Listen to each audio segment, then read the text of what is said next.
அருட்பெருஞ்சோதி அருட்பெருஞ்சோதி தனிப்பெரும் கருணை அருட்பெருஞ்சோதி.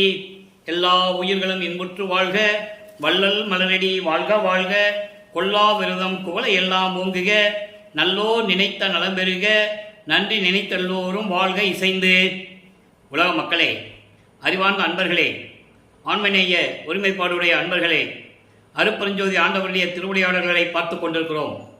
அருட்பெருஞ்சோதி ஆண்டவர் இந்த பிரபஞ்சத்தை உருவாக்கி எவ்வளவோ திருவிளையாடல்கள் செய்திருந்தாலும் கூட கலியுகத்தினுடைய கடைசி திருவிளையாடல் 1823 ஆண்டு தொடங்கி 1874 ஆண்டு வரை நடந்து கொண்டிருக்கிறது. 51 ஆண்டுகள் நடந்த திருவிளையாடல்களை 8 ஆண்டுகளாக பிரித்து தனது மகனுக்கு எப்படியெல்லாம் அருளை கொடுக்கிறார் என்பதை தான் பார்த்து கொண்டிருக்கிறோம். சமயங்களும் மதங்களும் மார்க்கங்களும் உருவாகிய காலகட்டங்களில் இந்த 4 யுகங்களிலுமே கிரேதயுகம், திரேதயுகம், துவாரயுகம், கலியுகம், இந்த 4 யுகங்களிலுமே சமயங்களும் மார்க்கங்களும் மதங்களும் தோன்றி அதற்கு ஏற்றபடி தலைவர்களுடைய, அதாவது கர்த்தாக்களுடைய உருவங்களை அமைத்து, ஆலயங்களை அமைத்து, அதற்கேற்றபடி வழிபாட்டு முறைகளை அமைத்து மக்களை வழிபட செய்து விட்டார்கள். அன்றையிலிருந்து இன்று வரை மக்கள் அதை தான் பின்பற்றி கொண்டிருக்கிறார்கள். இந்த சமயங்களும் மதங்களும் மார்க்கங்களும் உடைய ஆயுள் காலம் முடிவடையும் தருவாயில் ஏற்கனவே யுகங்கள் எல்லாம் முடிந்து விட்டது. 4 யுகங்களிலுமே முடிந்த பிறகு ஒளியுகம் பிறந்து விட்டது. இப்போ நம்ம சுத்த சன்மார்க்க காலத்தில் இருந்து கொண்டிருக்கிறோம். அப்போ இந்த கால மக்களுக்கு, இந்த யுகத்திலே இருக்கின்ற மக்களுக்கு ஒரு மார்க்கம் வேண்டும், ஒரு ஆன்மீக வழி வேண்டும், ஒரு ஆன்மீக பாதை வேண்டும். அதற்காக அருட்பெருஞ்சோதியார் சுத்த சன்மார்க்கத்தை நிறுவி அதை தன் மகன் கையில் ஒப்படைத்து இந்த பிரபஞ்சத்தை இயக்க வைக்க வேண்டும் என்பதற்காகவே தனது அருளால் உருவாக்கிய ஒரு செல்வ பிள்ளையை, ஒரு ஆண்மகனை இந்த பூலோகத்திற்கே ஒரு தாயின் வழியாக வருவிக்க செய்தார் அருட்பெருஞ்சோதி ஆண்டவர். அப்படி வருவிக்க விட்டவர் தான் நமது பிள்ளை பெருமானவர்கள், வள்ளற்பெருமானவர்கள். அவர் வருவிக்க விட்ட இடம் சிதம்பரம் அருகிலே மருதூர் என்ற ஒரு கிராமத்திலே. அப்போ ஒரு தாயின் வயிற்றிலே, ஒரு கருவறையிலே தன் மகன் இருக்கும்போது எப்படியெல்லாம் திருவிளையாடல் செய்தார் என்பதையும், 5 மாத குழந்தையிலே சிதம்பரத்திலே எப்படி சிவரகசியத்தை காட்டினார் என்பதையும் நாம் பார்த்துவிட்டோம். தில்லை தலைத்திடையே திரைதூக்க தரிசித்த போது வேய்வகை மேல் காட்டாதே எந்தனக்கே வெளியாய் காட்டிய மெய்புறவாம் மெய்ப்பொருளை என்று கூறுவார்.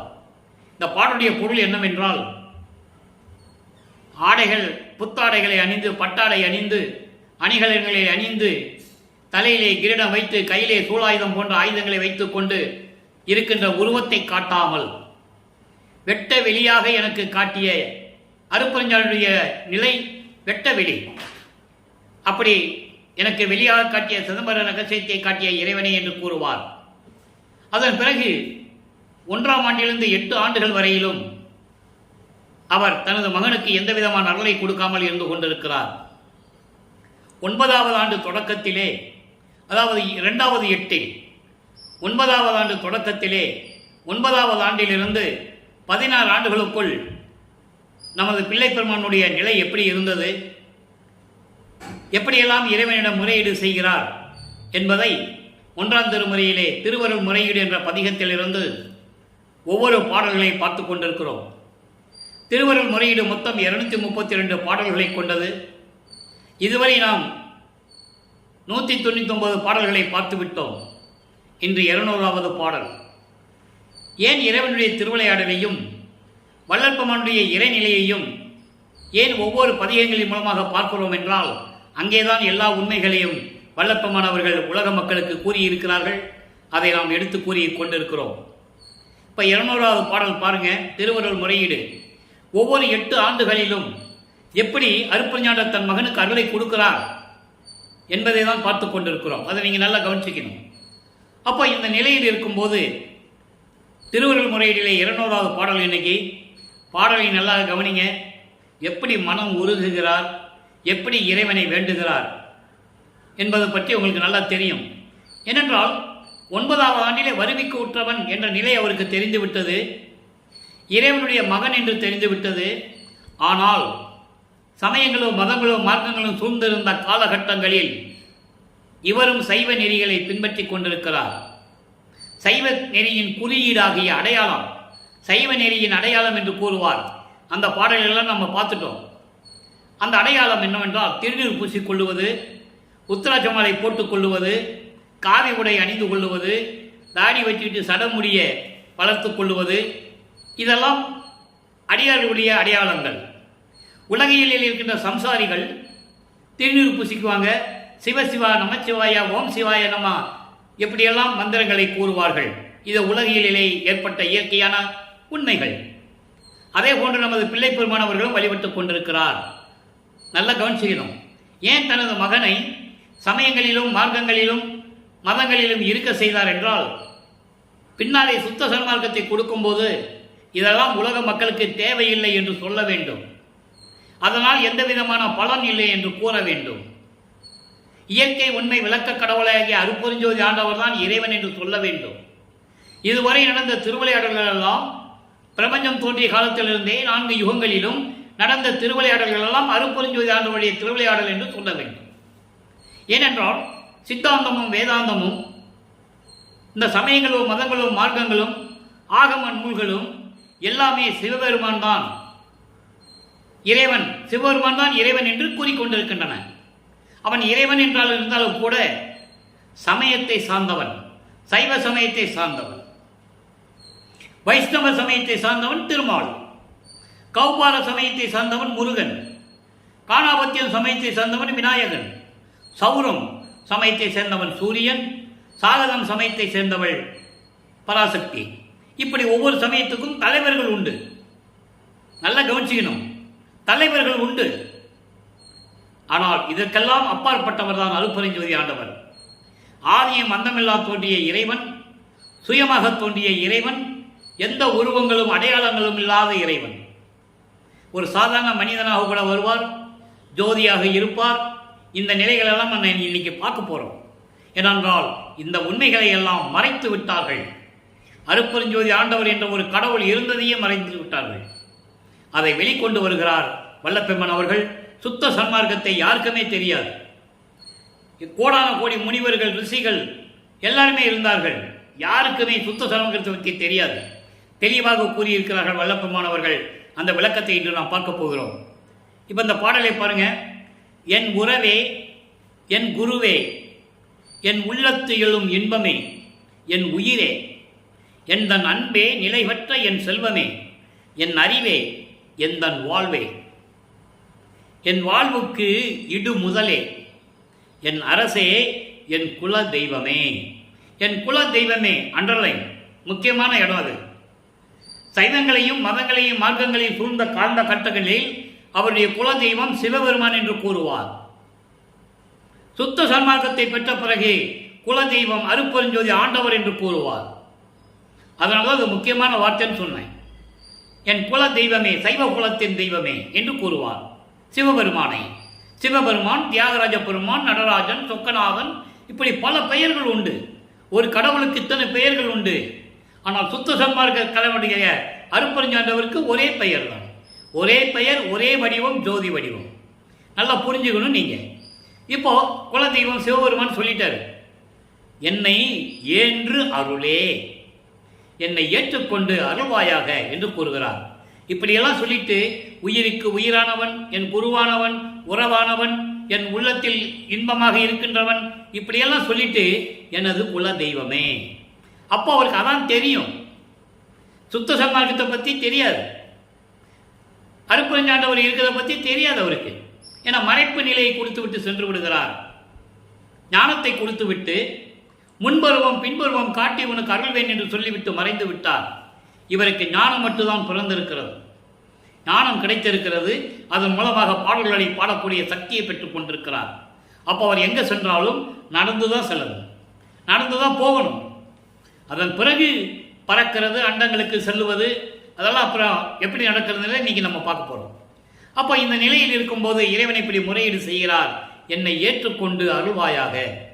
உன்னால் வருவிக்க விட்டவன் என்ற நிலை தெரிந்தும் கூட எனக்கு அருளை கொடுக்காமல் இப்படி ஏமாற்றி கொண்டிருக்கிறாயே, இது நியாயமா, தர்மமா, நீதியா என்றெல்லாம் பல பாடல்களிலே கூறியிருப்பார்கள்.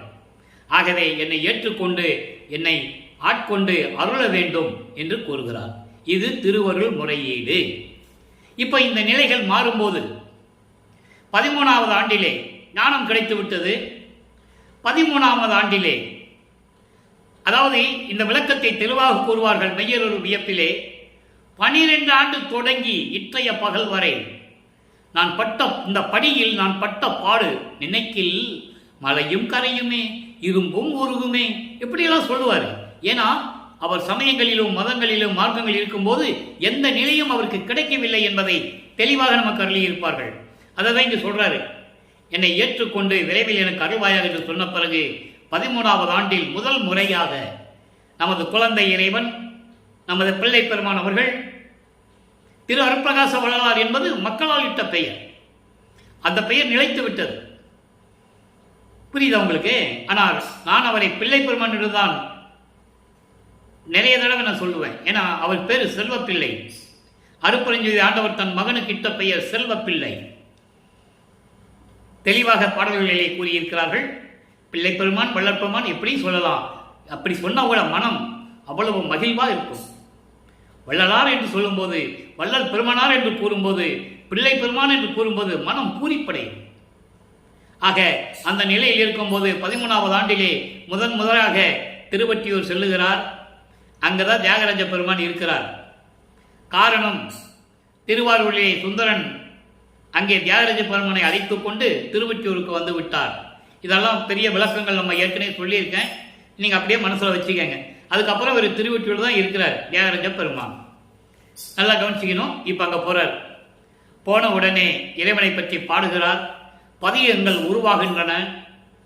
113 பதியங்கள், 1207 பாடல்கள் உருவாகின்றன. ஒவ்வொரு பாடலிலும் இறைவனை எப்படி முறையீடு செய்கிறார் என்பதை 22 பதிகங்களை பார்த்துவிட்டோம். ஒரு பதிகம் மட்டும் நான் ஏற்கனவே சொன்னது போல பாக்கி இருக்கு. எழுத்தறியும் பெருமான் மாலை என்ற ஒரு பதிகம் மீதி இருக்கிறது. அதை சொல்ல வேண்டும். அதை வடிவுடைய மாணிக்க மாலை 1ஆம் திருமுறையிலே கூறும்போது அந்த எழுத்தறியும் பெருமான் மாலை வரும். அதன் பிறகு 3ஆம் திருமுறை முடிவடைந்துவிடும். 4ஆம் திருமுறையிலே பிரசாத மாலை, பத்தி மாலை, இந்த மாலைகள் எல்லாம் இருக்கின்றது. 6வது திருமுறையிலே நடராஜபதி மாலை, சர்க்குருமணி மாலை, அனுபவ மாலை, இப்படியெல்லாம் நிறைய பாடல்கள் இருக்கின்றன. அது அப்படியே இருக்கட்டும். இப்போ இந்த 22 பதிகங்களிலும் இறைவனை பற்றி பாடுவது, விண்ணப்பிப்பது, முறையீடு செய்வது, அருளை வேண்டும் என்று கெஞ்சுவது, இப்படியெல்லாம் நடக்கும். இதுவும் 10 திருமுல்லை வாயிலுக்கு போவார். ஒருவேளை அங்கே போனால் ஒருவேளை அருளை கொடுத்துருவாரோ, நம்ம வாங்கிடுவோம்னு சொல்லி அங்கே போய் மாசிலாமணி என்று உருகுவார். ஒரு பிரயோஜனம் இல்லை.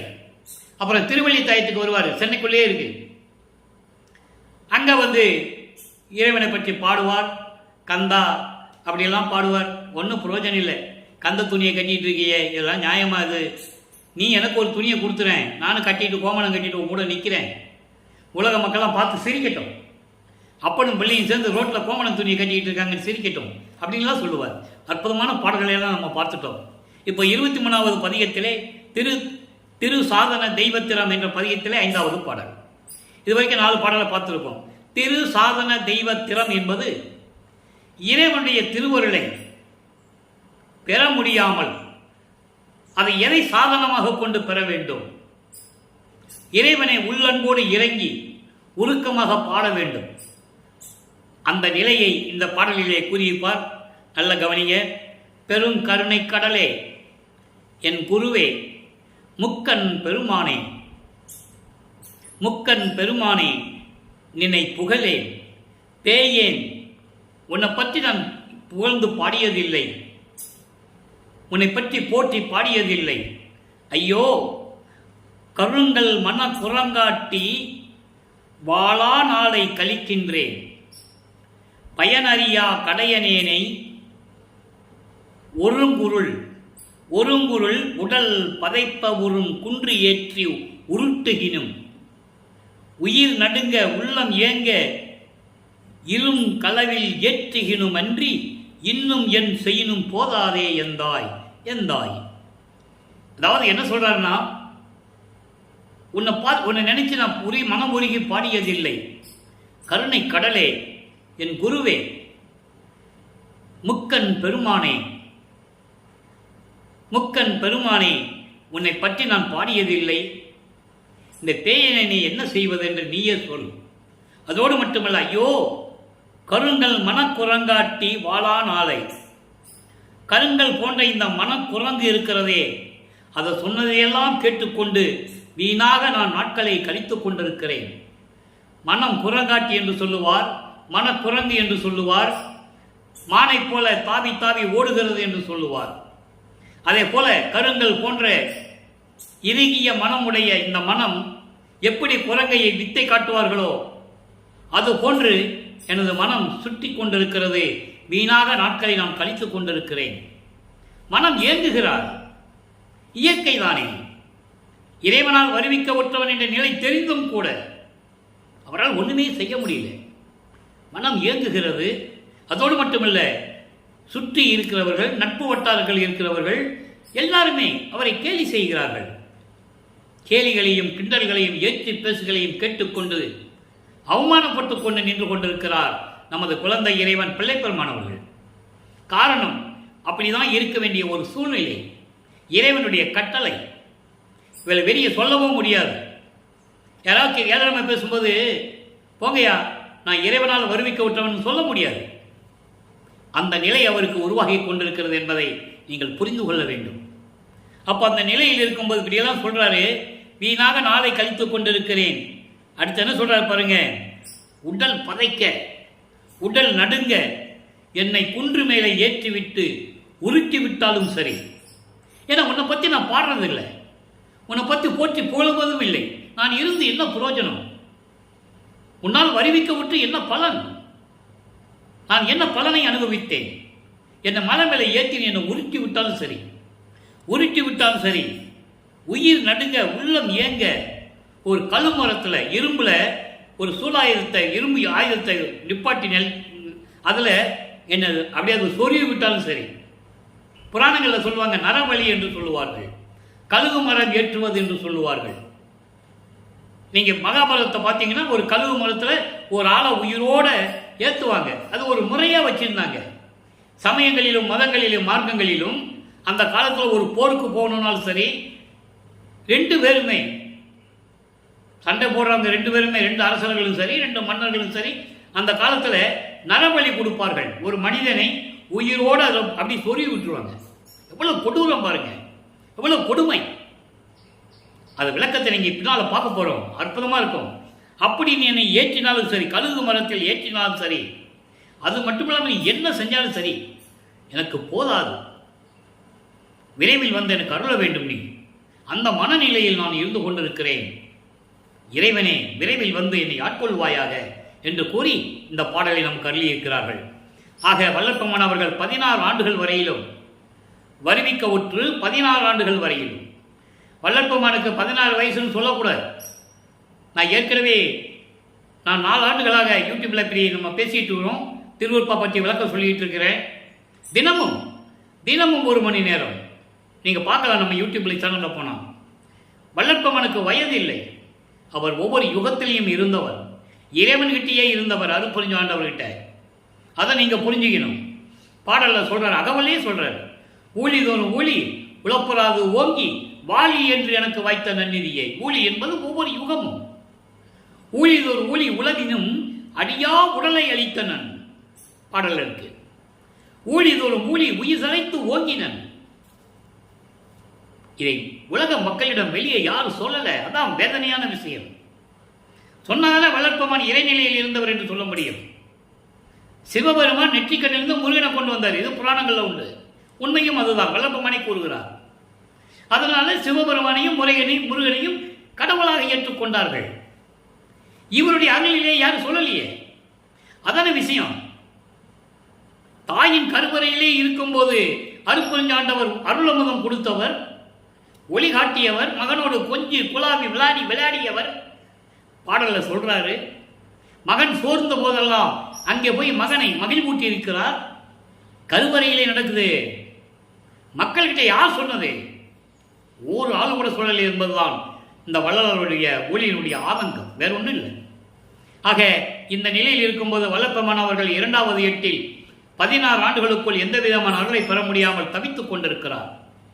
3வது எட்டில் அடியெடுத்து வைக்கிறார். 24 வருவிக்க ஒற்று 24 ஆண்டுகளுக்குள் என்ன நடந்தது?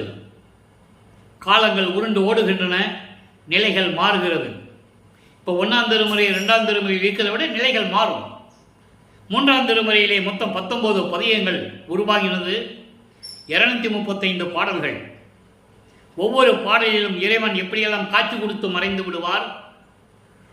சிவபெருமான் இவரை பார்த்தவனை தெருவழியாக ஓடுவார். நம்ம அடுத்த பதிகத்தில் பார்க்க போறோம். அதை 19ஆம் பதிகம் கடைசி பதிகம் தான். இவர் மனநிலையில் ஒரு நிலையில் இல்லாமல் அலைந்து கொண்டிருக்கிறார் நமது பிள்ளை பெருமான் அவர்கள். மனக்குமுறலை நாரையிடம் நேராக போனால் வர்றதில்லை, காட்சி கொடுத்துட்டு மறைஞ்சிடுறது. என்னன்னு கேட்டால் பதிலே சொல்றதில்லை. அப்படி எப்படி இருக்கும் நினைச்சு பாருங்க. அப்போ இவர் நாரையை தூது அனுப்புவார். தன்னுடைய மனக்குமுறலை சொல்லி, நீ நான் போனால் வரமாட்டேன்றான், பேச மாட்டேன்றாப்புல, நீ போய் சொல்லு அப்படின்னு சொல்லி நாரை திரும்பி வருமா? வராது. அங்கே அருப்புரஞ்சாண்டவர் திருவிளையாடல் செய்கிறார், எப்படி வரும்? பதில் கிடைக்காது. கிளிகளை தூது அனுப்புவார், ஒரு புரோஜனம் இல்லை. அப்புறம் ஒரு குறைச்சி பெண்ணோட குறி கேட்பாரு, புரோஜனம் இல்லை, சோழி உருண்டாதானே, உருளாது. ஒரு ஜோசியர்கிட்ட போய் ஜாதகம் கேட்க போவார், அங்கேயும் ஜாதகம் ஓடாது. அப்போ இந்த மனநிலையில் இருக்கும்போது 17ஆவது பதிகம் உருவாகிறது. காதல் சிறப்பு கதுவா அன்பு. ஏன்னா உள்ளம் சொல்லுகிறது, செவிலித்தாய் இவரை தலைவியாகவும் இறைவனை தலைவனாகவும் உருவகம் செய்து, அதாவது வர்ணனை செய்து, அந்த உள்ள குமுறலை ஒரு செவிலித்தாய் மூலமாக கூறுவது போல 16ஆவது பதிகத்தில் இருக்கின்ற பாடலுடைய விளக்கங்களை எல்லாம் பார்த்தோம். அதற்கு மறுப்பு தெரிவிப்பது காதல் சிறப்பு கதுவா அன்பு. காதலுடைய சிறப்பு பற்றி உனக்கு என்ன தெரியும்? யாரு? அந்த செவிலித்தாய் சொன்னால, அதுக்கு மறுப்பு தெரிவிக்கிறார். செவிலிக்கு மறுப்பு தெரிவித்தல் எப்படி சொல்றாரு பாருங்க. உடையார் உலகில் காசு காசு என் பார்க்க ஒன்றினும் உதவார், ஆனாலும் அடையாருக்கு அறியார். வேண்டார்க்கே அருள்வார் வலிய, ஆனாலும் படையார் கரத்தார். பழிக்கு அஞ்சா பாசுபதரே, ஆனாலும். இந்த பாசுபதற்கு விளக்கம் சொல்லணும்னாலே ஒரு நாள் சொல்லணும். அற்புதமான அது இடம். நான் சொல்கிறேன், விளக்கம் சுருக்கமாக சொல்கிறேன். பாசுபதரே, ஆனாலும் கடையாத அமுதே, நான் அவர் மேல் காதல் ஒளியேன் கனவினுமே. செவிலித்தாய் சொல்றார். அதாவது தன்னுடைய வளர்ப்பு மகள் ஒருத்தனை காதலிக்கிறார். உலகியல் என்ன சொல்லுவாங்க, ஒரு பெண்ணு ஒரு பையனை காதலிக்கிறார், தெரிஞ்சு போச்சு, வீட்டுக்கு தெரிஞ்சு போச்சு. அப்போது காதலனை பற்றி விசாரிப்பாங்க.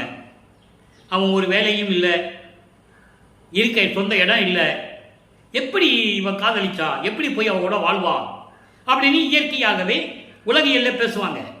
அதே போல இறைவன் எப்படிப்பட்டவன் என்று செவிலித்தாய் சொல்லுகிறாள். இந்த பாரு மகளே, ஒன்றும் தெரியாத விவரம் தெரியாத மகளா இருக்கியே, அவனுக்கு இருக்க இடம் இல்லை, சுடுகாட்டில் போய் படுத்து கிடக்கிறான். அவன் மண்டை ஓடுகள்லாம் எடுத்து கழுத்தில் மாட்டிக்கிட்டு இருக்கான், விஷப்பாம்பு வேற கழுத்தில் வச்சிருக்கான், திங்கிறதுக்கு சோறு இல்லை, ஊர் ஊரவை பிச்சை எடுக்கிறான், உடுக்க துணி இல்லை, கந்த துணியை கட்டிக்கிட்டு இருக்கான், உடம்பெல்லாம் எரிஞ்ச உடல் எரிந்த பிணங்களுடைய சாம்பலை பூசிக்கிட்டு இருக்கான். அவன்கிட்ட போன நாருமே, ரெண்டாவது பாம்பு கொத்துமே. நீ அவனை கட்டி பிடிச்சிக்கிட்டா மண்டை ஓடுதானே உன் நெஞ்சில இடிக்கும், அதில் என்ன நீ சோகம் காண போகிறாய் என்று செவிலித்தாய் மகளிடம் கூறுவாள். அதுனா என்ன அர்த்தம்னா, அவளை அப்படி கிண்டல் செஞ்சிருக்காங்க, கேலி பண்ணியிருக்கிறார்கள். நீ எல்லாம் எப்படி சிவபெருமான அருளை பெறுவ, உன்னால் என்ன பண்ண முடியும், சும்மா ஏன் வேஸ்ட்டாக அலைஞ்சிக்கிட்டு இருக்க, வீணாக அலைஞ்சிக்கிட்டு இருக்கேன்னு சொல்லியிருக்காங்க. அதனால் அதற்கு எதிர்ப்பு தெரிவித்து ஒரு பதிகத்தை உருவாக்கி இருக்கிறார். இப்போ பாருங்க, அவர் எல்லா அருளையும் உடையவர். காசுக்காக ஆசைப்பட்டவங்களுக்கெல்லாம் அருளை கொடுக்க மாட்டார். உலகில் காசு என் பார்க்க ஒன்றும் உதவார். எனக்கு காசு வேணும், செல்வம் வேணும் கேட்டால் அதுக்கெல்லாம் அவர் உதவி செய்ய மாட்டார். ஆனாலும் அடையாருக்கு அறியார், யாருக்கும் காண முடியாதவர்கள் இறைவன். வேண்டாதவர்களுக்கு அருள் செய்வார், வழிய போய் அருள் செய்வார். என்றாலும் படையார் கரத்தார், கையிலே ஆயுதங்களை உடையவர், சூளாயுதம் இப்படியெல்லாம் ஆயுதங்களை உடையவர். பலிக்கு அஞ்சாத பாசுபதர், பாசுபதம் என்பது அது ஒரு ஆயுதம். பரபாஸ் என்ற ஒரு ஆயுதம் உலகத்தையே அழிக்கக்கூடியது. உலகத்திலே அழிக்கக்கூடியது. கோடாரி மாதிரி இருக்கும். நீங்க பரசுராமன் அவதாரத்தில் அவன் பரசுராமன் பெற்றிருந்தான். திருமால் பரசுராமன் என்ற ஒரு அவதாரத்தை எடுத்திருந்தாலும் கூட அவன் சிவபெருமான் பக்தன். அதனால அந்த பரசு ஆயுதத்தை அவன் பெற்றிருந்தான். கோபம் வந்தால் அந்த பரசு ஆயுதத்தை எடுத்தால் உலகமே அழிந்துவிடும். அப்படிப்பட்ட ஒரு ஆயுதம் கொண்டவர். அந்த பரசு ஆயுதத்தை தவம் இருந்து ஏமாற்றி பெற்றுக்கொண்டான் பரசுராமன். எல்லாருமே தவம் இருந்தவர்கள் அந்த காலத்தில் ரிஷிகள் முதல் முனிவர்கள் முதல் யாராக தவம் இருந்தாலும் கூட தனக்காக தவம் இருந்தார்கள். தனக்கு அருள் வேண்டும், தன்னை யாராலும் அழிக்கக்கூடாது, முடியாமல் அப்படி திரும்பி போயிடணும். யார் கையாலையும் என் உயிர் போகக்கூடாது. இப்படியெல்லாம் தவம் இருந்த தவம் பெற்றவர்கள் உண்டு. ஆனால் வள்ளற்பெருமான் தவம் என்ன? நோவாமல் நோன்பு என்னை போல் நோற்றவரும், எஞ்சான்றும் சாதாபரம் என்னை போல் சார்ந்தவரும், தேவா நின் பேரருளை என்னை போல் பெற்றவரும், எவ்வுலகில் யார் உலர் சற்றே அறை என்று கூறுவார். நோவாத நோன்பு. வள்ளற்பெருமான் கடலில் போனாரா? காட்டுக்குள்ள போனாரா? குகைக்குள்ள போனாரா? இல்லை உட்கார்ந்துட்டு மண்ணு புத்து வளர்ற அளவுக்கு உட்கார்ந்தாரா? இல்லை. சுத்த சன்மார்க்க தவம் என்பது வேறு. அதை விளக்கத்தை நம்ம பின்னால் பார்க்க போகிறோம். இதை மட்டும் மனசில் வச்சுக்கங்க. அப்போ அந்த நிலையில் இருக்கும்போது சொல்றாரு, அவன் எப்படிப்பட்டவனாக இருந்தாலும் சரி, நான் அவர் மீது உள்ள காதலை நான் விடவே மாட்டேன். கனவுல கூட விட மாட்டேன். நான் அவர் மேல் காதல் ஒளியேன் கனவினுமே. நான் கனவுல கூட அந்த காதலை நான் மறக்க மாட்டேன் என்று சொல்லுகிறார். இதன் மூலம் உலக மக்களுக்கு தெளிவாக கூறியிருக்கிறார்கள் வளர்ப்பமானவர்கள். நான் இறைவன் மீது சமயங்களிலும் மரணங்களிலும் பற்று கொண்ட போது சிவபெருமான் மீதும் அளவு கடந்த காதல் கொண்டிருந்தேன், பற்று கொண்டிருந்தேன். எவ்வளவோ ஏளன பேச்சுகள், அவமானங்கள் தாங்கி கூட நான் அதை ஏற்றுக்கொண்டிருந்தேன்.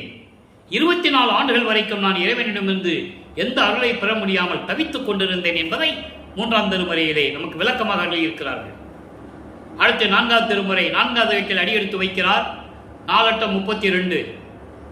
24 ஆண்டுகள் வரைக்கும் எந்த விதமான அருளை பெற முடியாத நமது பிள்ளை பெருமான் அவர்கள் 25வது ஆண்டிலிருந்து 32 ஆண்டுகளுக்குள் இறைவனுடைய திருவிளையாடல் எப்படியெல்லாம் நடந்தது, எப்படியெல்லாம் அருளை பெற்றுக் கொண்டார் என்பதை நாம் ஏற்கனவே பார்த்து விட்டோம். அதனுடைய சுருக்கம் என்னவென்றால், 27வது ஆண்டில் தனக்கொடி அம்மையாருக்கு திருமாங்கல்யம் பூட்டி, அதாவது தாலி கட்டி, அந்த திருமணத்தின் போது பிரம்மன், திருமால், ருத்திரன் போன்ற வானவர்கள் எல்லாம் வாழ்த்து அமர்ந்திருக்கிறார்கள்.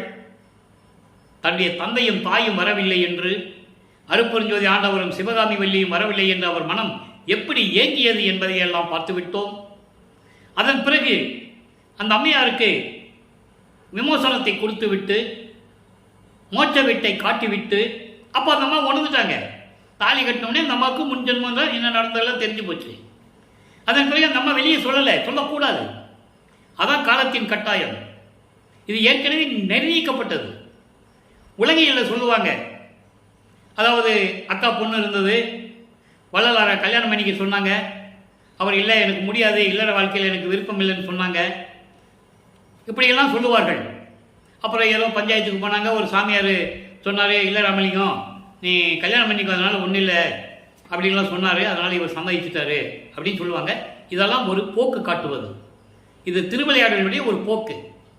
அவருக்கு தெரியும், அதனால தான் அந்த பெண் தனக்கோடி அம்மையார், அந்த குழந்தை இவருடைய வருவிக்கு விட்ட சொந்தத்தில் பிறந்தது. அதை நீங்கள் புரிஞ்சுக்கணும். இவர் தாய்மாமன் ஆகிறார். உலகியலுக்கு இவர் தாய்மாமன் ஆகிறார். அவ்வளோதான் வித்தியாசம், வேற ஒன்றும் இல்லை. அப்போ அந்த நிலைகளெல்லாம் மாறிய பிறகு இப்போதான் இவருக்கு சுத்த சன்மார்க்கம் இருப்பது தெரியும். அதை பாடலிலே எப்படி சொன்னார் என்பதை பார்த்து விட்டோம். அழகாக சொல்வார். இதெல்லாம் 6ஆம் திருமுறையில் சொல்லுவார். சுத்த சன்மார்க்கத்தை எப்போ நான் கண்டேன், எப்போ இருக்கிறது எனக்கு தெரியும், அதை பெற்றதனால் இரவாமை விட்டேன் கான் தோழி என்று கூறுவார். அது அனுபவ மாலையில் நம்ம பார்க்க போகிறோம். சரியை கிரியை, சரியை நிலை 4, கிரியை நிலை 4, தனி யோக நிலை 4 தனித்தனியாக கண்டறிந்தேன். தனியாக சொல்லுவார். அரிய சிவஞான நிலை 4 அருள் ஒளியால் ஒன்று ஒன்றாக அறிந்தேன். தெளிவா சொல்லுவார்.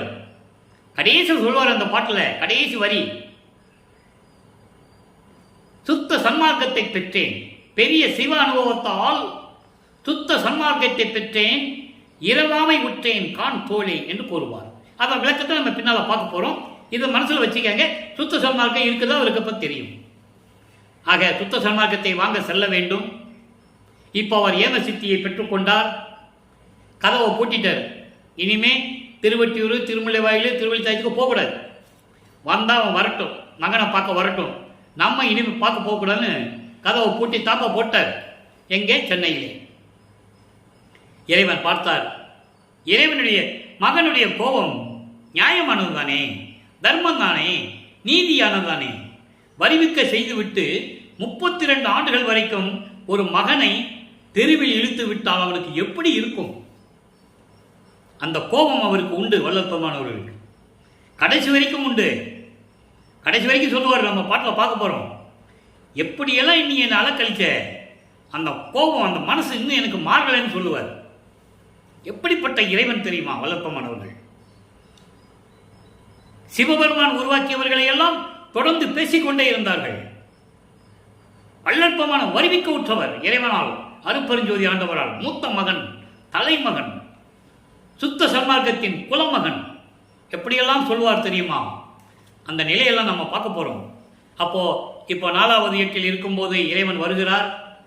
விண்ணுலகத்திலிருந்து பூலோகத்திற்கு வந்து தெருவழியாக நடந்து வந்து மகனை பார்க்க வேண்டும், மகனுக்கு அருளை கொடுக்க வேண்டும் என்று தெருவழியாக நடந்து வந்து பார்த்தா கதவு பூட்டி இருக்கு.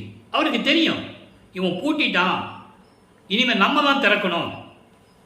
அவருடைய அருளால் அந்த கதவை திறந்து வெளியே ஒரு காலு, உள்ள ஒரு காலு வச்சு, உள்ள போக முடியாது. போன இவர் கதவை பூட்டிடுவார். திருப்பி அவர் போக முடியாது விண்ணுலகத்துக்கு. இன்னும் ஆண்டுகள் நிறைய இருக்கிறது. இன்னும் எத்தனை வருஷம் இருக்கு? 19 ஆண்டுகள் இருக்கு. 51 வருட திருவிளையாடல் 32 ஆண்டு வரைக்கும் தான் நடந்துகிட்டு இருக்கு. நீ 19 வருஷம் இருக்க அப்படின்னு சொல்லி அங்கே ஒரு கால் உள்ள வச்சு ஒரு கால் வெளியே வச்சு தான் கூப்பிடுவார் மகனே. மகனே வா என்று சொல்லி எப்படியெல்லாம் அருளை கொடுத்தார் என்பதை ஒவ்வொரு பாடலின் மூலமாக நாம் பார்த்து விட்டோம். இப்போ அதுக்கு அடுத்து 5வது எட்டில் 33வது ஆண்டிலிருந்து 40 ஆண்டுகளுக்குள் என்ன நடந்தது என்பதையும் பார்த்து விட்டோம். அதனுடைய சுருக்கம். 33வது ஆண்டு தொடக்கத்தில் இவர் தத்துவங்களை கடந்து அவர் வர சொல்லிட்டு போயிட்டார். வா மகனே, சுத்த சிவஞான வேலைக்கு வா, உன்னை மணிமுடி சூட்டி மகுடம் சூட்டி உனக்கு இளவரசன் பட்டம் கொடுத்து எல்லாம் உலக வரிய நான் செய்ய வேண்டும் என்று சொல்ல இவர் இங்கே போயிட்டு இருக்கார். மகன் அண்டங்களை கடந்து தத்துவங்களை கடந்து அழகா கூடுறார். பாடல்கள் எல்லா பாடலும் உண்டு. அன்பர்களே, இங்கு கூறக்கூடிய கருத்துக்கள், விளக்கங்கள் எல்லாம் கற்பனை அல்ல, கதை அல்ல. ஒவ்வொரு பாடலிலும் இருந்து கூறப்பட்ட உண்மைகள் யாரும் மறுக்க முடியாது. அவ்வளவு விளக்கங்கள் இருக்கின்றன திருவருட்பாவிலே. தத்துவங்களை தனித்தனியாக கடந்தேன். போதுமா? அந்த ஒரு வரி போதும்ல. தத்துவாதீன நிலையில் சித்தியல் முழுதும் தெரிந்தேன். தத்துவங்களை கடந்த உடனே எல்லாம் எனக்கு தெரிஞ்சு போச்சு. அவன் மேல் சிவநிலை தெரிந்திட சென்றேன். அதான் 16வது நிலை, கடவுள் நிலை அறிந்து அம்மையமாதல். சரியை கிரிய யோகம் என்ற 12 நிலைகளை இங்கே கடந்து விட்டார். பூலோகத்திலேயே அவருக்கு தெரியாமலே கடந்து விட்டார். சரியை என்பது உருவங்களை பார்த்து வழிபடுவது, கிரியை என்பது அதே உருவங்களுக்கு வேள்வி வளர்த்து மந்திரம் சொல்லி வழிபடுவது, யோக நிலையிலிருந்து வழிபடுவது. இந்த 3ம் மதங்களிலும் சமயங்களிலும் மார்க்கங்களிலும் உண்டு. அதன் பிறகு ஞான சரியை, ஞான கிரியை, ஞானத்தில் யோகம், ஞானத்தில் ஞானம், அது சுத்த சன்மார்க்கத்துக்கு உரியது. அந்த 4 நிலைகளும் சுத்த சன்மார்க்கத்துக்கு உரியது. ஞானத்தில் ஞானம் தான் 16வது நிலை. அதுக்கு நான் போயிட்டு இருக்கேன்னு சொல்றாரு. மக்கள்கிட்ட யார் சொன்னது? யாருமே சொல்லலை. வல்லப்பமானர்கள் வருவிக்கு விட்டு 202 ஆண்டுகள் முடிவடைய நிலையில் இருக்கிறோம். அவர் அருப்பெருஞ்சோதி ஆண்டவராகி கிட்டத்தட்ட 152 ஆண்டுகள் முடிவடைகின்ற நிலையில் இருக்கிறோம். ஆனால் இந்த உண்மைகளை எல்லாம் மக்களிடம் சொல்லாதனால் மக்களுக்கு யாருக்கும் தெரியாது. இவர் இங்கே இல்லைன்னு சொன்னவனே என்ன பேசிட்டு இருந்தாங்க அந்த காலத்தில்? உடன் இருந்தவர்கள், சுற்றத்தார்கள், அதாவது வருவிக்க உற்றதனால் ஏற்பட்ட சுற்றம். அவருக்குன்னு தனி சுற்றமே கிடையாது. நல்லா புரிஞ்சுக்கணும். நீங்கள் வருவிக்க உற்றதால் ஏற்பட்ட சொந்தங்கள், உறவினர்கள், நட்பு வட்டாரங்கள் என்ன சொன்னாங்க? நீங்கள் கேள்விப்பட்டிருப்பீங்க. மேடையில் பேசுகிறவங்களாம் நீங்கள் கேள்விப்பட்டிருப்பீங்க.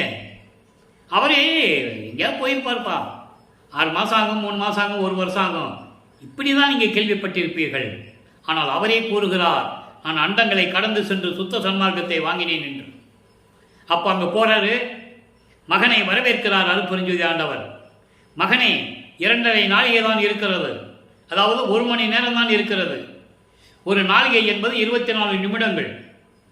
1 மணி நேரம் தான் இருக்கிறது மகனே. மங்கள நீராடி மங்களகரமாக அலங்கரித்து வருவாயாக, உனக்கு மணிமுட சூட்ட வேண்டும் என்று கூறுகிறார். அந்த பாடலெல்லாம் நம்ம பார்த்துட்டோம். ஆக சுத்த சன்மார்க்கத்தை பெற்றுக்கொண்டால், சாகா கல்வியை கற்றுக்கொண்டால், ஏம சித்தியை பெற்றுக்கொண்டால், தத்துவ சித்தியை பெற்றுக்கொண்டால், அதான் அண்டங்களை கடந்து போகிறது. பல உருவங்களை எங்கே வேணாலும் இருக்கிறது. எத்தனை வேண்டாம் இடத்துல வேணாலும் இருப்பார். திடீர்னு அருட்பெருஞ்ஜோதி ஆண்டவர் உருவத்தில் போவார். எல்லாரையும் பெற்றுக்கொண்டு பூலோகத்துக்கு திரும்பி வருகிறார். அங்கே சொல்லி அனுப்புகிறார் மகன்கிட்ட, 19 ஆண்டுகள் பாக்கி இருக்கிறது மகனே, நீ பூலோகத்திற்கு சென்று வா. இறைவன் கட்டளைப்படி கரும்புலிலே வந்து உறைவிடமாக இருந்து கொண்டிருக்கிறார். 9 ஆண்டுகள் கரும்புலிலே உறைவிடமாக அங்கேதான் இருந்தார் நமது இறைவன் வல்லப்பமானவர்கள். அங்கே தந்தை மகனை பார்ப்பதற்கு எப்படி திருவழியாக வருகிறார், மகனும் தந்தையும் எப்படி அங்கே உரையாடினார்கள், எதிர்காலத்தில் எப்படியெல்லாம் எதையெல்லாம் நிறுவ வேண்டும் என்று பேசினார்கள் என்பதை நாம் பார்த்து கொண்டிருக்கிறோம். இப்போ வல்லப்பமானவர்கள் 41வது ஆண்டிலிருந்து 48 ஆண்டுகளுக்குள் இருந்து கொண்டிருக்கிறார். அவர் வரிமிக்க உற்று 48 ஆண்டுகளுக்குள் இருந்து கொண்டிருக்கிறார். இனி பேலன்ஸ் 3 வருஷம் இருக்கு. அது எங்கே? அங்கே மேட்டுக்குப்பம் சித்தி வளாகம். அதை நம்ம பின்னால் பார்க்க போகிறோம். அங்கே இருந்து சத்தியஞான சபையை கட்டினது, மற்ற விஷயங்கள் எல்லாம் பேருபதேசம் பண்ணது, கொடியேற்றினதெல்லாம் நம்ம அங்கே பார்க்க போகிறோம். இப்போ வல்லப்பமானவர்கள் கருங்குழியை விட்டு பார்வதி மக்கள் இனாமாக அளித்த, தானமாக கொடுத்த நிலத்திலே, அந்த இடத்திலே ஒரே நாளில் தர்மசாலையை நிறுவி 23/5/1867 ஆண்டு தர்மசாலையை நிறுவி அன்றே ஜீவர்களுக்கு பசியை போக்கினார். இன்றும் அந்த அணை அடுப்பு இருந்து கொண்டிருக்கிறது. ஜீவர்களுக்கு பசியாற்றிக் கொண்டிருக்கிறது. இது இறைவனுடைய செயலால் நடந்து கொண்டிருக்கிறது. இயற்கையின் உண்மையின் விளக்கமாக விளங்கி கொண்டிருக்கிறது. மற்ற இடங்களில் எவ்வளவோ அன்னதானங்கள்லாம் செய்கிறாங்க. அதெல்லாம் அன்னைக்கு அடுப்பு பற்ற வைப்போம், அன்னைக்கு அரைச்சிடுவோம். நல்லா புரிஞ்சுக்கணும். நீங்கள் அன்னைக்கு அடுப்பு பற்ற வைப்பாங்க, தேவையான அளவுக்கு சமைப்பாங்க, அப்புறம் அடுப்பை அணைச்சிடுவாங்க. வடலூரில் இருக்கின்ற தர்மசாலையில் இருக்கின்ற அடுப்பு அப்படி அல்ல, இறைவனுடைய திருக்கரங்களால் ஏற்றப்பட்டது. அடுப்பு அணையவே அணையாது, எரிஞ்சுக்கிட்டே இருக்கும். நீங்கள் வந்து பார்க்கணும், கண்கொள்ளா காட்சியாக இருக்கும். அப்போது இங்கே தர்மசாலையில் இருக்கும்போது 4 ஆண்டுகள் இருந்திருக்கிறார். அது இருக்கும்போதெல்லாம் என்ன நடந்தது என்பதை தான் இப்போ நம்ம பார்த்துக்கிட்டு இருக்கோம். 1869 ஆண்டு நீதிமன்றத்திலே வழக்கு தொடர்ந்தார்கள். ஆனால் ஏற்கனவே டெய்லி அதை சொல்லி தான் ஆகணும். ஏன்னா அது ஒரு திருவிளையாடல். இறைவன் அப்படி அங்கே எப்படி போனார், திடீர்னு அங்கே எல்லா கண்களுக்கு தெரிகிறார். அதுக்கு முன்னாடி எல்லாம் அங்கே கூட்டிட்டாங்க. ஆறுமுக நாவலர் அவர் தான் வாதி, நமது பிள்ளை பெருமானவர்கள் பிரதிவாதி. அவர் வழக்கு தொடர்ந்தவர். வக்காலத்து வாங்கி எஃப்ஐஆர் போட்டு வழக்கு தொடர்ந்து வச்சுதான் ஆறுமுக நாவலர். அப்போ நீதிபதிக்கு கேட்ட பயிர்களுக்கெல்லாம் பதில் சொல்லணும். ஒரு வழக்கு தொடக்கும் போது விசாரணை இல்லாமல் எந்திரிச்சு நின்னா வழக்கு தள்ளுபடி ஆகாது. நல்லா புரிஞ்சுக்கணும்.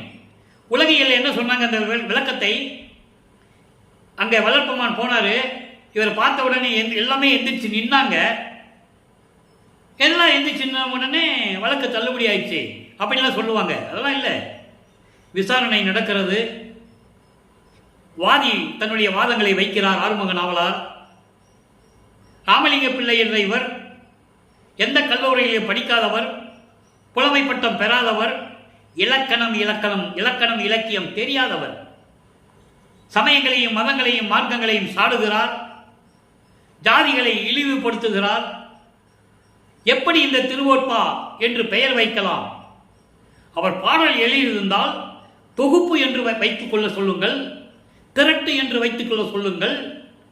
திருமுறை என்று எப்படி வைக்கலாம்? திருமுறை என்பது 12 திருமுறை தான்.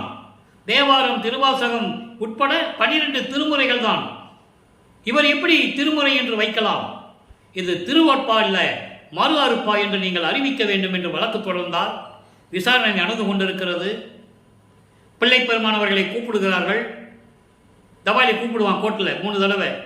ராமலிங்க பிள்ளை, ராமலிங்க பிள்ளை, ராமலிங்க பிள்ளை கூப்பிடுறாரு. அது வரைக்கும் அவர் அங்கே இல்லை. நல்லா புரிஞ்சுக்கணும். நீங்கள் எல்லாம் பார்க்குறாங்கல்ல, என்னப்பா இது இன்னும் ராமலிங்கம் வரல, ஒருவேளை விசாரணைக்கு வரலையோ, எல்லாம் சந்தோஷமாக நினச்சிட்டு இருக்காங்க. வரலன்னா ஆட்டோமேட்டிக்காக அது வந்து மறுபணு அறிவிப்பு வந்துடும் அப்படின்னு சந்தோஷமாக இருக்கிறாங்க.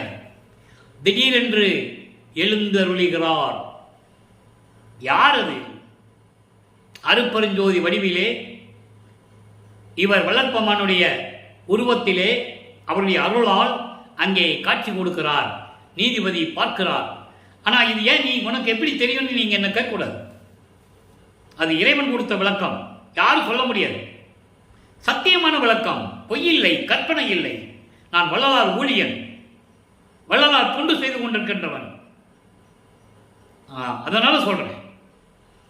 ஏன் அப்படின்னா, இப்போ சிவபெருமான கோர்ட்டில் போய் சாட்சி சொன்னதை புராணங்களில் சொன்னாங்க, பிள்ளையார் போய் சாட்சி சொன்னதை சொன்னாங்க, சமயபுரம் மாரியம்மா போய் கோர்ட்டில் சாட்சி சொன்னதை சொன்னாங்க, காஞ்சிபுரம் காமாட்சி போய் கோர்ட்டில் சாட்சி சொன்னதை சொன்னாங்க.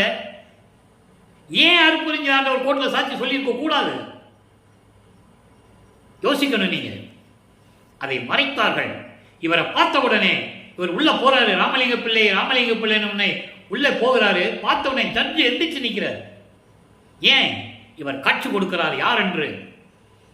எல்லாரையும் பெற்றுக்கொண்டவர். அப்போ ஏம சித்தி இங்கே வடலூர்ல இருந்து அங்க நீதிமன்றத்துக்கு இவர் நடந்து போகல, மாட்டு வண்டியில போகல.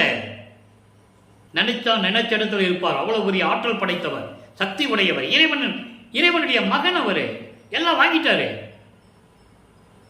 ஆக அங்கே காட்சி கொடுக்கிறார். நீதிபதி எந்திரிச்சு உன்னை எல்லாம் எந்திரிச்சு நிற்கிறாங்க. என்னடா நீதிபதி எந்திரிச்சு நிற்கிறாருன்னு சொல்லி அப்ப அங்க விசாரணை நடக்கிறது. ராமலிங்க பிள்ளை அவர்களே, வாருங்கள், அமருங்கள். நீங்கள் எப்படி திருவொற்பாவை நீங்கள் இயற்றினீர்கள் என்று கேட்கும்போது சொல்லுகிறார், என் இறைவன் இட்ட கட்டளை நான் இயற்றினேன். நான் எந்த புலவன் பட்டம் பெற்றதில்லை, இறைவன் அருளை பெற்றவன். அதனால் எழுதினேன். சமயங்களும் மதங்களும் மார்க்கங்களும் இனிமேல் மக்களுக்கு தேவையில்லை என்று எனக்கு இறைவன் கட்டளை இட்டான். அதை பாட்டில் சொல்லுவாரு. அதை இன்னைக்கு நம்ம பார்க்க போறோம். அப்போ நான் இறைவனுடைய கட்டளையால் இயற்றப்பட்டவன். புலமை பட்டம் பெற்று நான் இயற்றவில்லை. புலமை பட்டம் பெற்றவர்கள் அவருடைய அதாவது அறிவுத்திறனால், கல்வித்திறனால் பாடல்களை இயற்றியிருப்பார்கள். அது மலங்களை சூழ்ந்தவன் எழுதியிருப்பான். அங்கே பிரபஞ்சத்தின் உண்மை இருக்காது. இந்த நிகழ்ச்சியை உரைநடை பகுதியில் நீங்க பார்க்கலாம். உரைநடை பகுதியில் ஒரு நூல் இருக்கு, வள்ளற்பெருமான் அருளியது. அதில் பார்க்கலாம் அந்த விளக்கத்தை. நீங்க மலம் சூழ்ந்தவன் இயற்கையினுடைய உண்மைகளை எழுத முடியாது. ஆணவம், கண்மம், மாயை, மாமாய், துரோதை மலங்களை சூழ்ந்தவன், உலக பற்று ஆசைகளை கொண்டவன், பெண்ணாசை, பொன்னாசை, மண்ணாசை கொண்டவன். அவன் கற்ற அறிவுத்திறனால் பாடல்களை இயற்ற முடியுமே தவிர இயற்கை உண்மைகளை யாரும் இயற்ற முடியாது.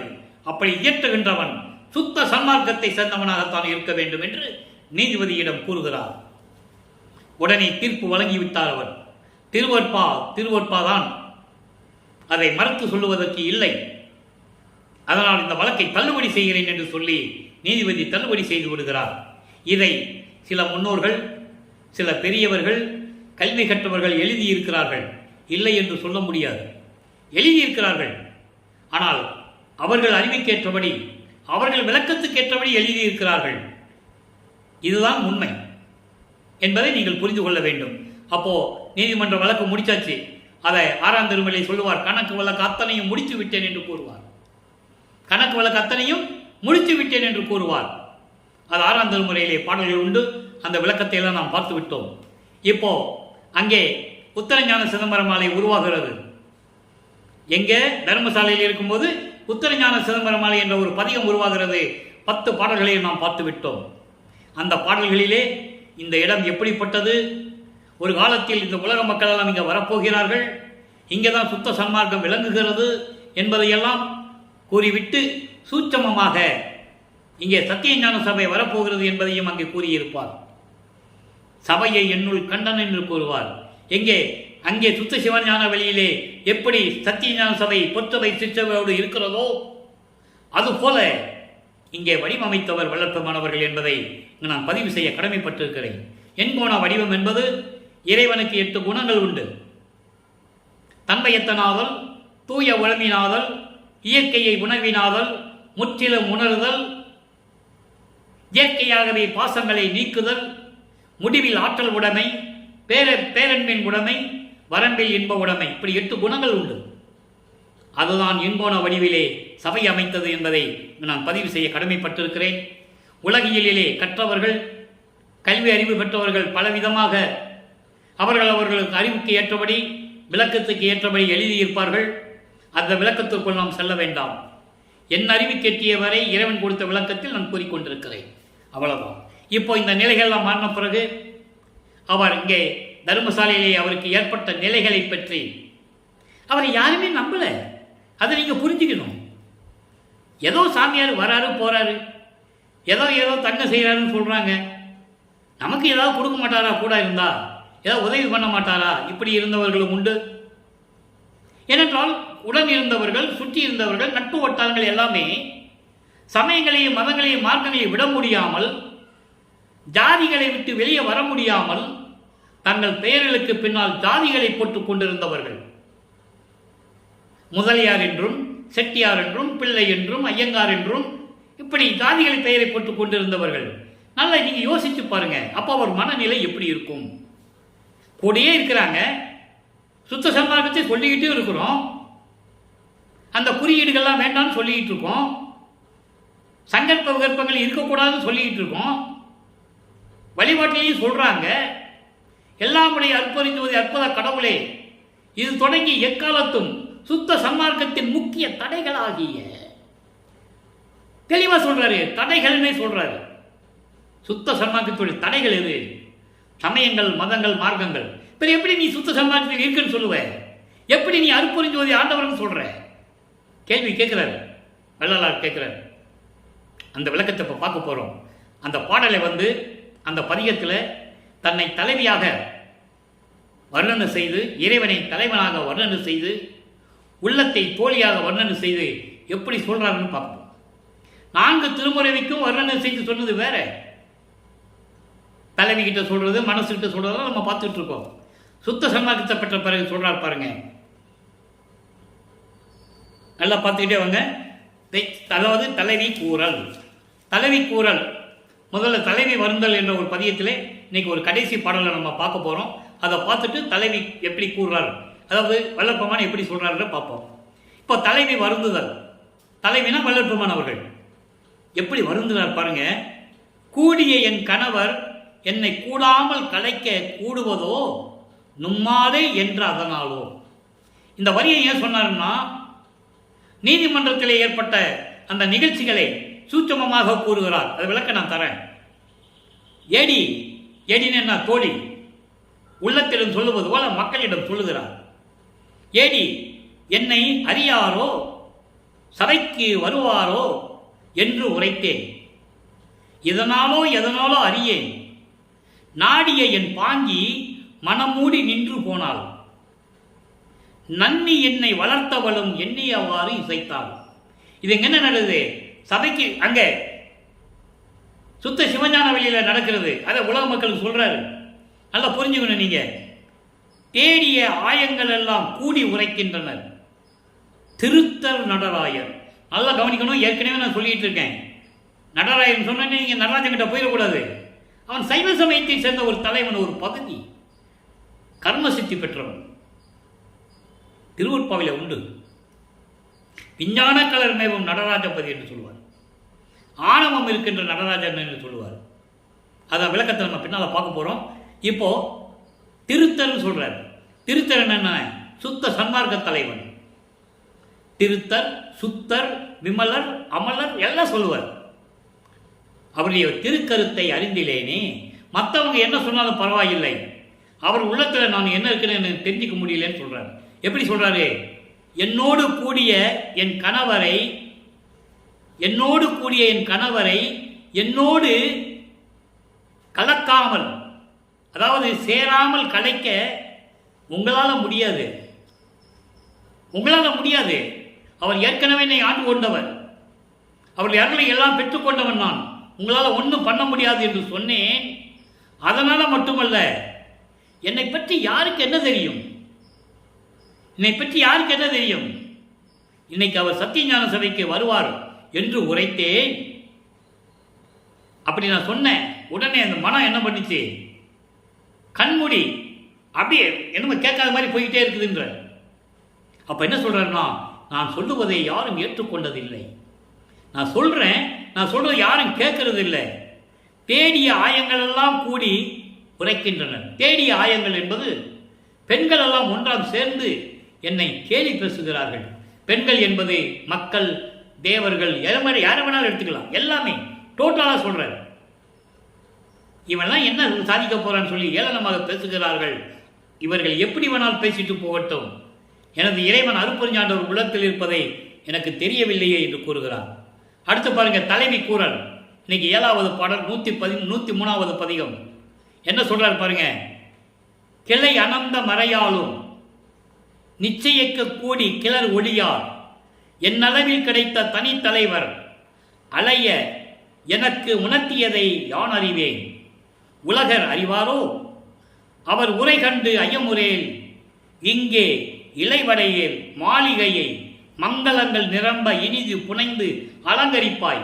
எந்த மாளிகையை அலங்கரிக்க சொல்றாரு? அவர் மாளிகை வச்சிருந்தாரா? இருந்ததெல்லாம் குடிசை வீடு. எப்படி அவர் மாளிகை அலங்கரிக்க சொல்லுவாரு? விளக்கம் தர. காலை இது கண்டாய் தளர்வார சிற்றம்பலத்தை நடம்பொடிவார் ஆணை சத்தியம் சத்தியமாதே இது சத்தியம் சத்தியம் என்று கூறுகிறார். பல்ல பாருங்க. அதாவது கிளை அனந்த வேதம் என்பது 4 வேதங்கள். ரிக்கு வேதம், யசுர்வேதம், சாம வேதம், அதர்வன வேதங்களாலும் நிச்சயமாக உணரக்கூடிய இல்லாத வகையில், உணர முடியாத அளவில், அறியக்கூடியாத வகையில் இருந்திருக்கின்ற அருட்பெருஞ்சோதி ஆண்டவர் என் அளவில் கிடைத்த ஒரு தனி தலைவன், சுத்த சன்மார்க்கத்தின் தலைவன். என்னுள் கலந்து எனக்கு உணர்த்தியதை நான் அறிவேன். அதை தான் உங்களிடம் சொல்லுகிறேன். உலகிற்கு யாருக்கும் தெரியாது. இறைவன் என்னிடம் என்ன சொன்னார் என்று யாருக்குமே தெரியாது. அவருடைய உரையை கண்டு நீ ஐயம்புற வேண்டாம் தோழியே மனதிடம் சொல்லுகிறார். அவர் வருகின்ற நேரம் வந்துவிட்டது. நீ சோம்பலாக இருக்காதே, சோர்வடையாதே, விரைந்து சென்று நமது மாளிகையை அலங்கரிப்பாயாக.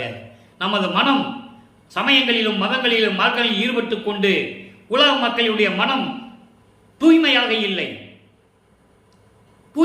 இல்லை, அசுத்தமாக இருக்கிறது. அதையெல்லாம் சுத்தப்படுத்தி சுத்த சன்மார்க்கத்தை சொல்லுவாயாக என்று சொல்லுகிறார். உலக மக்களிடம் சொல்கிறார், உலக மக்களே, உங்கள் மனம் அழுக்கடைந்து இருக்கிறது, அறியாமையில் இருந்து கொண்டிருக்கிறது. எல்லாவற்றையும் நீக்கி சுத்தப்படுத்தி சுத்த சன்மார்க்கத்தை ஏற்றுக்கொள்ளுங்கள் என்று சொல்லுகிறார். அதான் மாளிகையை அலங்கரிப்பது. சுத்த சன்மார்க்கத்தை ஏற்றுக்கொள்ளுங்கள். இது யாருடைய கட்டளை? சோர்வின்றி தளர்வின்றி எந்த நேரமும் திருவிளையாடல் செய்து கொண்டிருக்கின்ற எனது இறைவனுடைய கட்டளை. எல்லாரும் சுத்த சன்மார்க்கத்தை ஏற்றுக்கொள்ளுங்கள். இது சத்தியம் சத்தியம் சத்தியம், எனது இறைவன் எனக்கு சொன்ன கூற்று என்று சொல்லுகிறார். அடுத்து உலகிற்கு உய்வகை கூறல். உலக மக்கள் எப்படி மேன்மடைய வேண்டும், என்ன கூறுகிறார் என்பதை பார்க்க போகிறோம். 5வது பாடல். அச்சையும் உடம்பையும், அச்சைனா உயிர், அச்சையும் உயிரையும் உடம்பையும் அறிவகை அறியீர். இந்த உயிரையும் உடம்பையும் செம்மையாக வைத்துக் கொள்ளக்கூடிய அந்த தரத்தை, அந்த முறையை அறியாமல் இருந்து கொண்டிருக்கிறீர்கள் உலக மக்களே. அம்மையும் அப்பனும் ஆரென தெரியீர். உங்களுக்கு தந்தையும் தாயாக விளங்கிக் கொண்டிருக்கிறவன் யார் என்று கூட உங்களுக்கு தெரியவில்லை. அதை யார் என்றதை பின்னால் சொல்லுவார். யார் என்று கூட உனக்கு தெரியவில்லை. இங்க நல்லா கவனிங்க. பச்சையும் செம்மையும் கருமையும் கூடி பலித்தனும் வாழ்க்கையில் பண்பொன்றும் இல்லை. பச்சைனா என்ன, செம்மைனா என்ன, கருமைனா என்ன? இது நிறம் கிடையாது. பச்சைனா பச்சை நிறம், செம்மைனா சிவப்பு நிறம், கருமைனா கருப்பு நிறம், அப்படி கிடையாது. மண்ணாசை பெண்ணாசை பொன்னாசை கூடி. பச்சை என்பது மண்ணாசை, செம்மை என்பது பெண்ணாசை, கருப்பு என்பது காமம். இப்படி எல்லா ஆசைகளும், பெண்ணாசையும் 3 ஆசைகளையும் கொண்டு, உலகத்திலே 3 ஆசைகளையும் கொண்டு, ஆணவம் கண்மம் மாயை என்ற மாயைகளே சிக்கிக்கொண்டு உலகத்திலே வாழ்ந்து கொண்டிருக்கின்றீர்களே உலக மக்களே, வாழ்க்கையை என்ன பயனடைய போகிறீர்கள்? ஒண்ணுமே உங்களுக்கு தெரியல, ஒரு தரமும் தெரியல. அடுத்து சொல்வார் பாருங்க, பிச்சையிட்டு உண்ணமும் பின்படுகின்றீர். ஒருத்தன் பசியோட வாரான், அவன் பசியை தீர்த்துட்டு தான் நீங்க சாப்பிடணும் கூட நீங்க நினைக்கிறது இல்லை. அங்கே ஜீவகாரணியத்தை சொல்லுகிறார். நல்லா புரிஞ்சுக்கணும். அப்போ இதெல்லாம் எங்க நடக்குது? தர்மசாலையிலே நடக்குது. ஒருத்தன் பிச்சை, பாவம் பசியோட பிச்சை எடுக்க வரான், பசின்ட்டு வரும்போது அவனுக்கு பிச்சையை போட்டு நீங்க சாப்பிடணும் கூட நினைக்கிறது இல்லை. அப்ப பசியின் கொடுமையை கூறுகிறார். ஜீவகாரணியத்திலே, பரஜீவகாரணியத்திலே முதலாக இருப்பது பசி, அதுக்கப்புறம் கொலை. பசியும் கொலையும் பரஜீவகாரணியம் என்று கூறுகிறார். அப்படி சொல்லிட்டு பின்படு தீமையில் முன்படுகின்றீர். இப்பெல்லாம் தீமை காரியம் செஞ்சுட்டு பின்னால அனுபவித்துக் கொண்டிருக்கிறீர்கள். கர்ம வினைகளெல்லாம் சுமந்து கொண்டிருக்கிறீர்கள். இச்சையில் கண்மூடி என் சுகம் கண்டேன். நீங்க விருப்பப்பட்டு இப்படி வாழ்ந்து என்ன சுகத்தை நீங்க பார்த்துட்டீங்க? எத்தனை கொள்கின்றீர் பித்துலகிறே. பிறகு உங்களுக்கு எதுதான் துணை என்று நினைத்துக் கொண்டிருக்கிறீர்கள்? அருட்பெருஞ்சோதி ஆண்டவர் தான் நமக்கு துணை. சுத்த சான்மார்க்கம் தான் நமக்கு ஏற்ற மார்க்கம். அங்கதான் உயிர் இரக்கம் இருக்கும், ஜீவகாரணியம் இருக்கும். ஒருத்தன் பசின்னு வந்தா உடனே சோறு போடணும் என்ன இருக்கும்? அவனால முடியாட்டா கூட இறைவனிடம் விண்ணப்பம் வைப்பான். இறைவா, பசி என்ற ஒரு குரலை கேட்டுவிட்டேன், என்னால் கொடுக்க முடியவில்லை, நீ அந்த ஜீவனுக்கு பசியாற்று என்று சொன்னால் இறைவன் பசியாற்றுவான். வல்லப்பகவான் கூறுகிறார். அந்த நிலையில் இருந்து கொண்டு, தர்மசாலையில் இருந்து கொண்டு உலக மக்களுக்கு எப்படியெல்லாம் முன்னேற வேண்டும், உலக மக்களுக்கு எப்படி அறிவுரை கூறினார் என்பதை பார்த்துவிட்டோம். அடுத்து ஒரு பதிகம், சுத்த சிவநிலை. நல்லா கவனிக்கணும். சுத்த சிவநிலை 15வது பாடல். வாட்டமெல்லாம் தீர்ந்தான், பாட்டமெல்லாம் தீர்ந்தான், மகிழ்வு அளித்தான், மெஞ்ஞான நாட்டமெல்லாம் தந்தான், நலம் கொடுத்தான், ஆட்டமெல்லாம் ஆடுக நீ என்றான். இந்த வரி அண்டர்லைன், முக்கியமான வரி.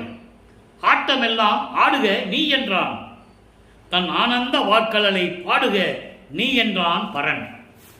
சத்தியஞான சபையில் இருக்கின்ற என் தந்தை அருட்பெருஞ்சோதி ஆண்டவர் என்னுடைய வாட்டங்களை எல்லாம் தீர்த்தான், பேரின்பத்தை கொடுத்தான், மெஞ்ஞானத்தையும் எனக்கு கொடுத்தான். நல்லா கவனிக்கணும். ஞானம் வேறு, மெஞ்ஞானம் வேறு. விளக்க நான் ஏற்கனவே பதியங்களில் கொடுத்துருக்கேன், பதிவில் கொடுத்துருக்கேன். இந்த பிரபஞ்சத்தில் எல்லாமே ஞானம் பெற்றவர்கள் தான், மெஞ்ஞானம் பெற்றவர்கள் யாருமே இல்லை. பிரமனுக்கு திருமலு கூட கிடையாது, பதத்தலைவர்களுக்கு கிடையாது என்பதை பாடல்களிலே ஏற்கனவே நான் விளக்கம் கொடுத்திருக்கிறேன். எல்லா விளக்கங்களும் திருவொற்பாவில உண்டு. ஆக மெஞ்ஞானம் யாருக்கும் இல்லை, அந்த மெஞ்ஞானத்தை எனக்கு கொடுத்தான், தனக்கு இருக்கின்ற அந்த ஞானத்தை, மெஞ்ஞானத்தை எனக்கு கொடுத்தான், நலம் கொடுத்தான், மரணமில்லா பெருவாழ்வை கொடுத்தான். அடுத்து மட்டும் இல்ல, ஆட்டமெல்லாம் ஆடுக நீ என்றான். ஆட்டமெல்லாம் ஆடுக நீ என்றான் என்பது நல்லா புரிஞ்சுக்கணும். நீ திருவிளையாடல் செய்வாயாக, இந்த பிரபஞ்சத்தை உன் விருப்பப்படி 5 தொழில்களையும் ஏற்றுக்கொண்டு உன் விருப்பப்படி இயக்குவாயாக, செயல்படுத்துவாயாக என்றான். எவ்வளவு அருமையா சொல்றாரு. யார் சொன்னது? இன்றைக்கு நம்மளை படைத்தது யார்? வள்ளல் பெருமான்.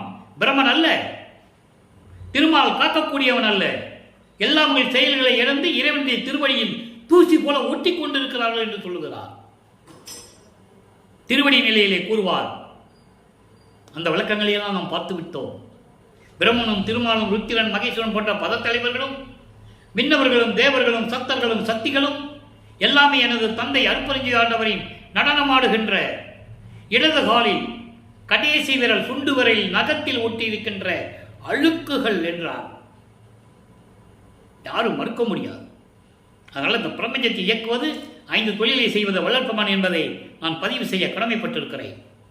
அடுத்து தனித்திராளங்கள் 30வது பாடலில் என்ன பார்க்கிறார், என்ன சொல்றார் பாருங்க.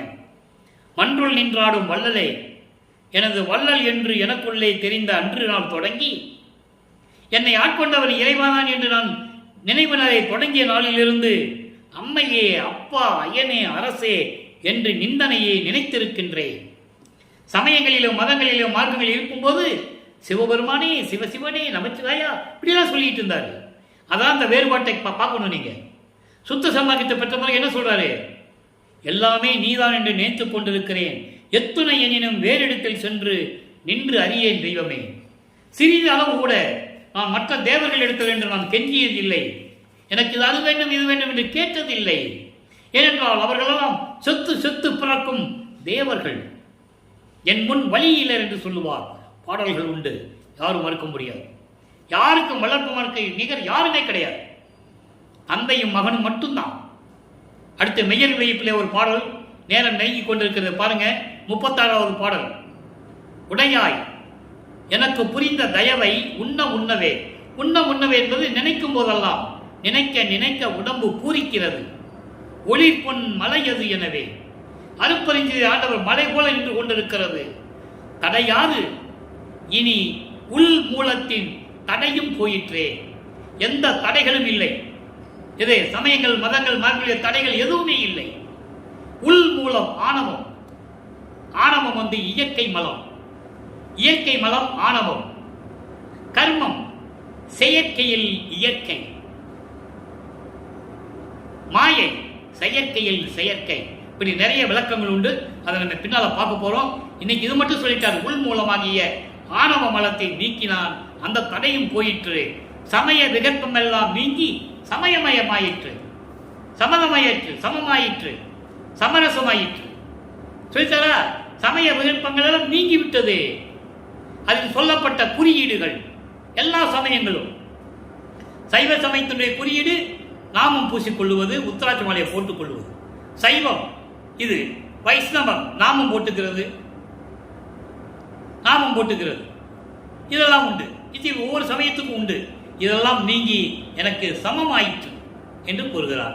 எனவே அன்பர்களே, இதுவரை பார்த்த அருப்பெருஞ்சோதி திருவிளையாடலிய விளக்கங்களை எல்லாம் பார்த்தோம். நாளையும் தொடரும். அருப்பெருஞ்சோதி அருப்பெருஞ்சோதியை தனிப்பெருங்கனி அருப்பெருஞ்சோதியை மகாமந்திரத்தை உச்சரித்து கொலையும் பிழையும் தவிர்த்து உருவ வழிபாடு இல்லாமல் ஜோதி வழிபாடு செய்து நீங்கள் இறைவனுடைய அருளையும் செல்வங்களை எல்லாம் பெற்றுக்கொண்டு இந்த வையகத்திலே வாழ்வாங்கு வாழ வேண்டும் என்று வாழ்த்து விடைபெறுகிறேன். இந்த வள்ளலார் ஊழியன். மீண்டும் நாளை சந்திப்போம். நன்றி, வணக்கம். அருப்பெருஞ்சோதி ஆண்டவர் திருவிளையாடல் நாளையும் தொடரும். கண்டு மகிழ்ந்து இறைவனுடைய அருளை பெற்றுக்கொள்ளுங்கள்.